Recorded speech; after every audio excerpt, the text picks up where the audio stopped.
सबसे बड़ा सवाल, आखिर ये प्राइस बार बार एक ही लेवल पर आकर रुक क्यों जाता है?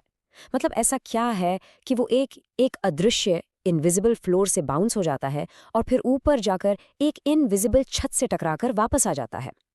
जानते हैं इसका जवाब कहाँ है? मार्केट की साइकोलॉजी में। और बस आज हम उसी को डिकोड करेंगे। और जानते हैं इस रहस्य का नाम क्या है? सपोर्ट और रेजिस्टेंस। बस इनको मार्केट का फ्लोर और सीलिंग समझ लीजिए। ये दो कॉन्सेप्ट्स लिटरली टेक्निकल एनालिसिस की बुनियाद है और इनको समझना आपके लिए गेम चेंजर हो सकता है। तो चलिए इसे सिंपल रखते हैं। सपोर्ट वो है आपका फ्लोर। ये वो लेवल है जहां बायर्स एकदम से एक्टिव हो जाते हैं। वो कहते हैं बस इससे नीचे नहीं, और इतना बाइंग प्रेशर आता है कि प्राइस गिरना बंद कर देता है और वहां से ऊपर की तरफ बाउंस हो जाता है। और ठीक इसका उल्टा है रेजिस्टेंस, यानी कि छत। ये वो लेवल है जहां सेलर्स हावी हो जाते हैं। वो प्राइस को और ऊपर जाने ही नहीं देते। सेलिंग प्रेशर इतना बढ़ जाता है कि प्राइस वहां से अक्सर नीचे की ओर मुड़ जाता है। अब एक बात समझ लीजिए, ये कोई मैजिक लाइंस नहीं है। ये लेवल्स बनते हैं ट्रेडर्स की कलेक्टिव मेमोरी की वजह से। सोच कर देखिए, मान लीजिए पिछली बार जब प्राइस 100 रुपए पर पहुंचा था तो ढेर सारे लोगों ने बेचा और प्राइस धड़ाम से नीचे आ गया। अब अगली बार जब प्राइस फिर से 100 के पास आएगा तो सबके दिमाग में क्या आएगा? अरे पिछली बार भी यहीं से गिरा था, चलो बेचते हैं।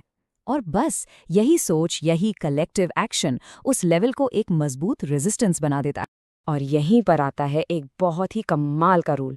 ध्यान से सुनिएगा। जब कोई मजबूत सपोर्ट टूट जाता है ना, तो वो अक्सर भविष्य के लिए रेजिस्टेंस बन जाता है। मतलब जो पहले फ्लोर था अब वो सीलिंग बन गया है। और ठीक वैसे ही जब कोई तगड़ा रेजिस्टेंस टूटता है तो जो सीलिंग थी अब वो फ्लोर का काम करने लगती है। ये जो रोल रिवर्सल है ना, ये प्रोफेशनल ट्रेडर्स के लिए एक बहुत बहुत पावरफुल सिग्नल होता है। ठीक है, तो हमने ये लेवल्स तो समझ लिए, पर मार्केट सिर्फ एक जगह खड़ा तो नहीं रहता, वो चलता है। तो अब सवाल ये है, किस डायरेक्शन में? चलिए अब बात करते हैं मार्केट के ट्रेंड की। अच्छा, एक बात बताइए, क्या हो अगर मैं कहूं कि सिर्फ ट्रेंड की दिशा में ट्रेड करके आप अपनी आधी से ज्यादा गलतियां खत्म कर सकते हैं? जी हाँ, ये सच है। सोचिए, नदी के बहाव के साथ तैरना हमेशा आसान होता है ना? बहाव के खिलाफ तैरने से। बस मार्केट में भी बिल्कुल यही लॉजिक काम करता है। ब्रॉडली स्पीकिंग मार्केट 3 ही दिशाओं में चलता है। पहला, अप ट्रेंड, मतलब मार्केट ऊपर जा रहा है। दूसरा, डाउन ट्रेंड, मतलब मार्केट नीचे जा रहा है। और तीसरा, साइडवेज ट्रेंड, जब मार्केट कहीं नहीं जा रहा, बस एक रेंज में फंसा हुआ है। चलिए सबसे पहले बात करते हैं अप ट्रेंड की। ये वो टाइम है जब बायर्स फुल कंट्रोल में होते हैं। कह सकते हैं कि वही ड्राइविंग सीट पर हैं। तो अप ट्रेंड को पहचानेंगे कैसे? बहुत सिंपल है। प्राइस लगातार हायर हाइज और हायर लोज बनाता है। मतलब हर नया हाई पिछले हाई से ऊपर होता है और हर नया लो पिछले लो से ऊपर होता है, जैसे सीढ़ियां चढ़ रहे हों। और यहाँ का बेसिक रूल क्या है? सपोर्ट के पास खरीदो, जब प्राइस थोड़ा सा नीचे आए तब खरीदो, न कि जब वो अपने पीक पर हो। क्यों? क्योंकि आप ट्रेंड के साथ जा रहे हैं और आपको डिस्काउंट पर एंट्री मिल रही है। अब बात करते हैं डाउन ट्रेंड की। ये वो सिचुएशन है जब सेलर्स का दबदबा होता है और मार्केट का मूड काफी नेगेटिव होता है। डाउन ट्रेंड, जैसा कि नाम से ही क्लियर है, अप ट्रेंड का ठीक उल्टा है। यहाँ प्राइस लोअर हाइज और लोअर लोज बनाता है। मतलब हर नया हाई पिछले हाई से नीचे और हर नया लो पिछले लो से भी नीचे।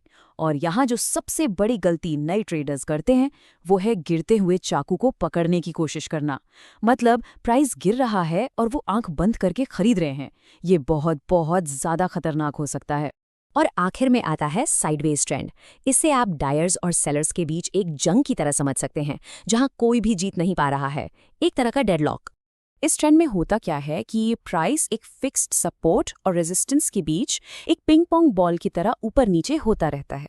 कोई क्लियर डायरेक्शन नहीं। और सच कहूं तो ये वो जोन है जहां नए ट्रेडर्स सबसे ज्यादा पैसा गंवाते हैं, क्योंकि वो बार बार ट्रेड करते हैं। तो यहाँ का गोल्डन रूल क्या है? पेशेंस। यहाँ एक्टिव रहने से ज्यादा फायदेमंद है सब्र रखना। ऑलराइट, तो अब तक हमने लेवल्स को भी समझ लिया और डायरेक्शन को भी। अब असली मजा है इन दोनों को एक साथ जोड़ने में। चलिए देखते हैं कि एक प्रो की तरह चार्ट को कैसे पढ़ा जाता है। देखिए, जो सबसे अच्छे ट्रेडर्स होते हैं ना, वो चीज़ों को बहुत सिंपल रखते हैं। उनका पूरा थॉट प्रोसेस बस इन 3 स्टेप्स में सिमट जाता है। स्टेप 1, सबसे पहले चार्ट पर अपने की सपोर्ट और रेजिस्टेंस जोन्स मार्क कर लो। ये आपकी खेलने का मैदान है, आपकी बाउंड्रीज हैं। स्टेप 2, अब पहचानो कि करंट ट्रेंड क्या है, अप, डाउन या साइडवेज। और स्टेप 3, बस इन दोनों चीज़ों के बेसिस पर अपना ट्रेड प्लान करो। सिंपल, ट्रेडिंग को कॉम्प्लिकेटेड बनाने की ज़रूरत ही नहीं है। ओके, अब हम इस पूरे डिस्कशन के सबसे ज़रूरी हिस्से पर आ गए हैं। इसे आप एक रियलिटी चेक मानकर चलिए। एक बात हमेशा हमेशा याद रखिएगा, टेक्निकल एनालिसिस का कोई भी कॉन्सेप्ट, कोई भी टूल 100% गारंटी नहीं है। ये कोई जादू की छड़ी नहीं है जो आपको भविष्य बता दे। ये सिर्फ प्रोबेबिलिटी यानी संभावनाओं को समझने के टूल्स हैं। और इसीलिए रिस्क मैनेजमेंट ही सब कुछ है। क्यों? क्योंकि ट्रेंड्स हमेशा नहीं चलते, वो बदलते हैं। सपोर्ट और रेजिस्टेंस लेवल टूट सकते हैं, कोई खबर आ सकती है और मार्केट का सेंटिमेंट बदल सकता है। इसीलिए आपको हमेशा एक स्टॉप लॉस यूज करना ही करना है। ये क्या है? ये बस एक ऑटोमेटिक ऑर्डर है जो कहता है कि अगर मेरा ट्रेड इतना गलत हो जाए तो मुझे बाहर निकाल दो। ये आपका सेफ्टी नेट है। यह आपको एक गलत ट्रेड से अपना पूरा अकाउंट उड़ाने से बचाता है।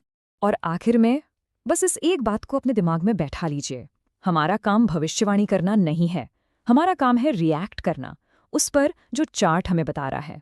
अगर इस एक्सप्लेनर से आपको मार्केट को एक नए तरीके से समझने में मदद मिली तो प्लीज़ इस वीडियो को लाइक करें। और हमारे साथ सीखते रहने के लिए SM स्टॉक मार्केट एकेडमी को YouTube, Facebook और Instagram पर फॉलो करना ना भूलें। धन्यवाद।